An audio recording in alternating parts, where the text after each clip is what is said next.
In these talks I've been talking about leadership oftentimes in a church context and being a follower of Jesus.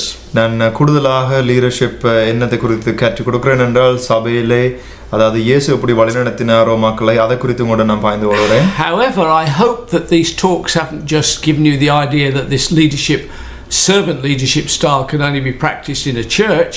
If that is true, I want to change that today. நான் உங்களுக்கு தெளிவாக சொல்ல விரும்புகிறேன் என்னென்றால் நாங்கள் leadership என்று சொல்லும் பொழுது தனியாக சர்ச்சுக்குள்ள மட்டும் இல்லை ஆனால் வெளியில தேவன் எங்களை லீடராக இருக்க விரும்புகிறார். I spent a lot of my life doing things like running Christian schools. என்னுடைய வாழ்க்கையில கன வருடங்களாக நான் கிறிஸ்டியன் ஸ்கூல்ஸ் வழி நடத்தினேன். In England we call them independent schools. இங்கிலாந்துல நாங்கள் அதை சொல்லுவோம் இண்டிபெண்டன்ட் ஸ்கூல் என்று. We've had a couple in London. லண்டன்ல சிலது இருக்கிறது. We have another one that I've been involved with in Sri Lanka. இலங்கையில கூட எங்களுக்கு ஒரு ஸ்கூல் இருக்கு. And there's another one that we're involved with in Nakuru in Kenya. மற்றது குரும் கென்யாலயம் கூட எங்களுக்கு பள்ளிக்கூடம் இருக்கிறது. And people say, why are you doing that? மக்கள் கேட்பார்கள் ஏன் இப்படி செய்றீங்க? Well, I want to educate young people. நான் வாலிபர்கள் கற்றுக்கொள்ளணும் என்று நான் விரும்புகிறேன். Give them life possibilities. அவர்களுடைய எதிர்காலம் நன்மையாக இருக்கணும் என்று விரும்புகிறேன். But to be perfectly honest, ஆனா உங்களுக்கு உண்மையா சொல்வேன்டா I really want to produce from those schools tomorrow's national and international leaders. நான் விரும்புகிறேன் என்னென்றால் இந்த பள்ளிக்கூடங்களுக்கு கூடாக நாங்கள் அடுத்த லீடர்ஸ் நாட்டை வழிநடத்த போற நேஷனல் இன்டர்நேஷனல் லீடர்ஸ் உருவாக்கப்படணும் என்று வாஞ்சியோடு இந்த பள்ளிக்கூடங்களை நான் வழிநடத்துகிறேன். I hope you don't think that's too strange. நீங்கள் தாசத்தை நினைக்காதீங்க இது ஒரு அந்நியமான காரியம் என்று. But even if you do, I still believe it to be so. ஆனா நீங்க அப்படி நினைத்தாலும் நான் விசுவாசிக்கிறேன் தேவன் அது செய்வார். Because if you're a follower of Jesus, ஏன்னா நீங்க இயேசுவை பின்தொடர்றவர் என்றால் certain things apply to you. சில காரியங்கள் நீங்கள் கவனம் எடுக்கணும். First of all, you're in touch with wisdom. முதலாவதாக உங்களுக்கு தேவன் ஞானம் தருகிறார். I honestly don't believe that wisdom can come from any other source but from God. நான் மெய்யாக விசுவாசிக்கிறேன் ஞானம் என்று சொல்லும் பொழுது அது தேவனிடத்திலிருந்து மட்டும்தான் வரும். God is the source of wisdom. தேவன் தான் அந்த ஞானம் தருகிறவராக இருக்கிறார். On the other hand, you can get knowledge from all sorts of sources. ஆனா knowledge என்று சொல்லும் பொழுது நீங்க எல்லா இடத்திலும் இருந்தும் அந்த knowledge-ஐ கற்றுக்கொள்ளலாம். So if you are a follower of Jesus, it automatically gives you skills that others don't have. அப்ப நீங்க இயேசுவை பின்தொடர்ற பிள்ளையா இருந்தால் மற்றொருவருக்கு இல்லாத அந்த ஒரு gift அதாவது அந்த ஞானம் தேவன் உங்களுக்கு தருகிறார். It gives you a credibility in leadership roles in any area of life. வாழ்க்கையில எந்த பகுதிகளில் நீங்க ஒரு லீடரா இருக்கணுமோ அந்த இடத்துல தேவன் உங்களுக்கு அந்த பலனை தருவார். Because as a follower of Jesus you should have a perspective about life, a value system. ஏன்னா நீங்க இயேசுவை பின்தொடர்றவராக இருக்கிறனால உங்களுக்கு வாழ்க்கையை குறித்து உங்களுக்கு ஒரு பொறுப்பான ஒரு சிந்தை இருக்கும். Clear understanding of where we're going and where life is going. எங்க நாங்க போகிறோம் என்று உங்களுக்கு தெளிவாக தெரியும். வாழ்க்கை எங்க போகிறது என்று உங்களுக்கு தெளிவாக விளங்கும். Understanding of human purpose and why we're here. அதோட மனுஷனுடைய பொறுப்பு என்ன ஏன் நாங்கள் இங்க இருக்கிறோம் என்று. You're also in touch with the ultimate lawgiver. அதோட சட்டத்தின் உருவாக்கினரோடு உங்களுக்கு தொடர்பு இருக்கு. The one who gives law, makes law and gives us a moral base. சட்டத்தை உருவாக்கினவர், சட்டத்தை தந்தவர், அதோட morals எங்களுக்கு தந்தவர் கூட உங்களுக்கு கான்டாக்ட் இருக்கு. Scripture talks about the fact that thinking produces who and what we are.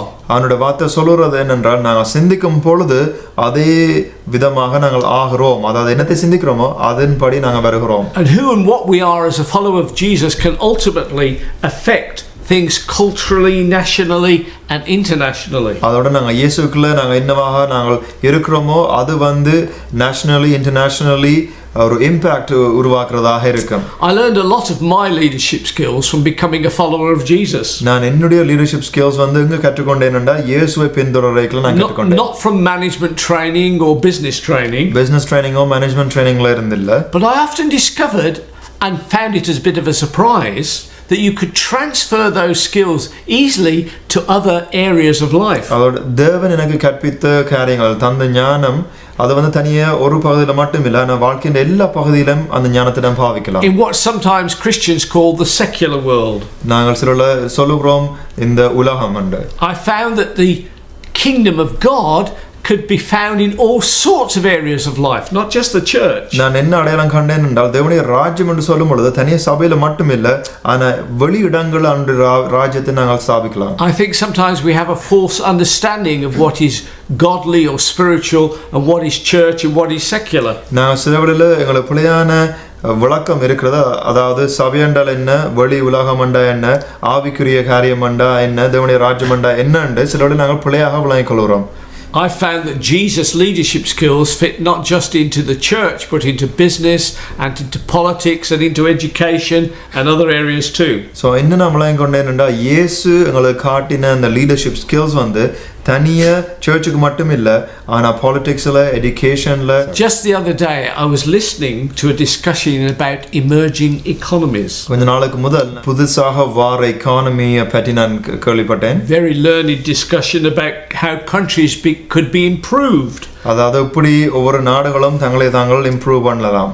Improved by politics, business and new laws. அதாவது பாலிடிக்ஸ், நியூ லா, புதிய சட்டங்கள், அதனூடாக எப்படி ஒரு நாடு இன்னும் திறமாக வரலாம். But there was an area for me that was missing from the debate. ஆனா அவர்கள் கதைத்த அந்த ப்ரோக்ராம்ல ஒரு காரியம் இல்லாம இருந்தது. There was no mention of how people think. அதுல வந்து மக்கள் சிந்திக்கிற விதத்தை குறித்து அவர்கள் கதைக்கவில்லை. The possibility or the philosophy of a nation. அதாவது அந்த நாட்டின் நம்பிக்கை, இந்த நாடு தாங்கி இருக்கிற காரியம்.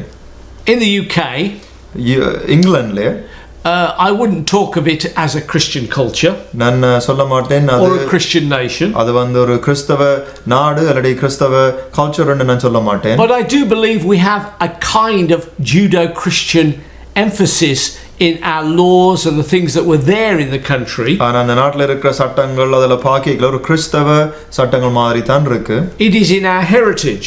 அது எங்களுடைய சந்ததிகள்ல கடத்தப்பட்ட காரியம். I do believe also that heritage is being squandered and put on one side. அதோட நாங்கள் கடந்து வந்த சந்ததிகளாக வைத்திருந்த நல்ல காரியங்கள் மெல்லமாக அழிந்து கொண்டு போறது. But some of those things that are there in our history make us, or should make us, and do make us generous and good in some of those areas. ஆனா நாங்கள் கடந்த காலத்திலிருந்து கடந்து வந்த காரியம் சில காரியங்கள் நல்ல காரியங்களாகவும் இருக்கிறது. UK people often have a concern for people outside of their own nation, for crises in other parts of the world. உதாரணத்துக்கு இங்கிலாந்துல இருக்கிற ஜனங்களுக்கு அவர்களுடைய நாட்டை விட்டு வெளிநாடுகளில் கஷ்டப்படுற ஜனங்கள் அல்லது திடீராக நடந்த காரியங்களுக்கு உதவி செய்யணும் என்று இங்கிலாந்து ஆட்களுக்கு விருப்பம். We have a high value of human life. ஒரு மனுஷனுடைய உயிருக்கு மிகவும் பெருமதி. Sometimes we don't understand why that's there, but I believe it's there because ultimately we had in our history an understanding that man is made in the likeness of God and therefore very valuable. ஏனென்றால் நாங்கள் தேவனுடைய வார்த்தையை நாங்கள் விளங்கிக் கொள்றோம் என்னென்றால் மனுஷன் வந்து தேவனுடைய சாயல் உருவாக்கப்பட்டவன்.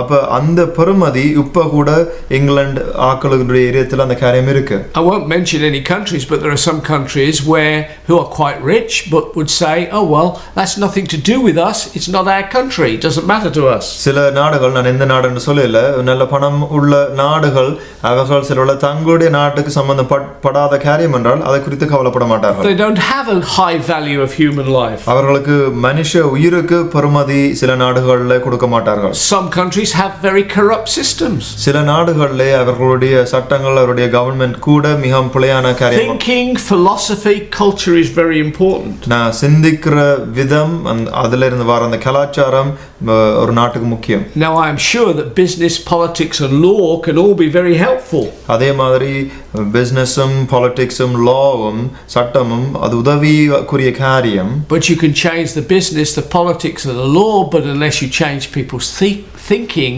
nothing really happens. நீங்க பிசினஸ், பாலிடிக்ஸ், லா நீங்க மாத்தலாம், ஆனா மக்களுடைய சிந்தையை மாத்தாட்டி பெரிய மாற்றம் வராது. Which means we need to lead towards a change of underlying philosophy. அப்ப என்ன நாங்க செய்யணும் என்றால் நாங்கள் ஆழத்துல போய் ஒரு மாற்றம் கொண்டு வரணும். One famous American president said, ஒரு ஃபேமஸான அமெரிக்கன் பிரசிடென்ட் சொன்னார், if you educate an evil man from stealing from the railway, நீங்க ஒரு கெட்ட மனுஷனுக்கு நீங்க போய் கற்றுக் கொடுத்தீங்கடா களவெடுக்க வேண்டாம். It doesn't necessarily change his actions, it just makes him cleverer.